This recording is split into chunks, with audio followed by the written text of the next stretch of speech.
Do you still need RAG now that the context length for all of these LLMs is so long? Let's read two papers that I stumbled on about this topic, one from DeepMind and one from Nvidia. Super quick background. Before, LLMs had this shorter limit of how long your query could be. So what people would do is they would store this additional information in a vector database and then use some kind of algorithm to pull the most relevant information from that vector database and give it to the LLM. But now some of the LLMs have token lengths of 1 million, 2 million, which is a lot of context. So do you still need that vector database? So quick TLDR on both of these papers, I think you still need RAG, but longer context LLMs are definitely going to eat away at some of those use cases that you used to need to use RAG for. So let's start with DeepMind's Can Long Context Language Models Subsume Retrieval, RAG, SQL, and more? In this paper, they cover a lot of the pros of long context language models, which they coin LCLM. And they introduce this new benchmark set that you can use to measure how good an LCLM is doing different long context retrieval type tasks. They break it up into kind of like 3 major groups of tasks.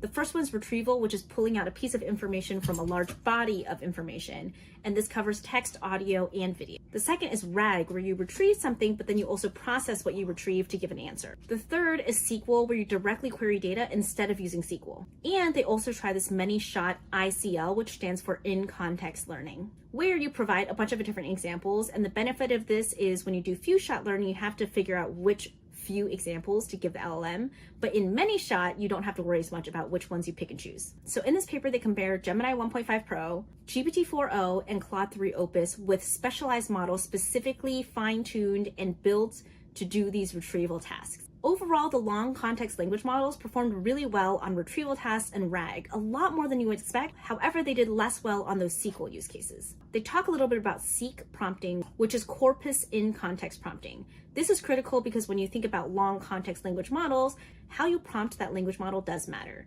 So what they propose is this particular format that worked really well for them. First, you start with an instruction on exactly what the LLM should do. Then you embed the corpus, and formatting here is really important. And the corpus is just that large body of text that you're trying to search through.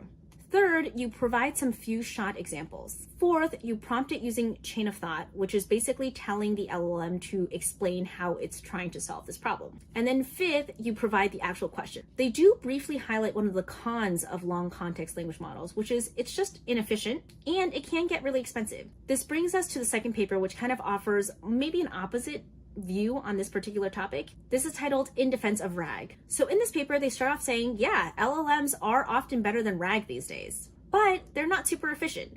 So what they introduce is a different way of doing RAG called order preserved RAG, where rather than pulling the most relevant pieces of context and just throwing it at the LLM, you keep the order that it was originally in from the original body of text. And they found that they were able to actually outperform the LLMs using this method with a lot fewer tokens used.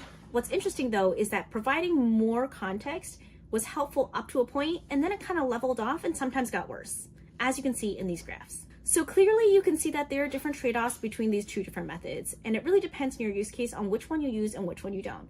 But I can totally see that maybe while you're doing some initial testing, you might start out with a long context rather than using RAG, because implementing RAG can get a lot more complicated than simply writing a really long prompt.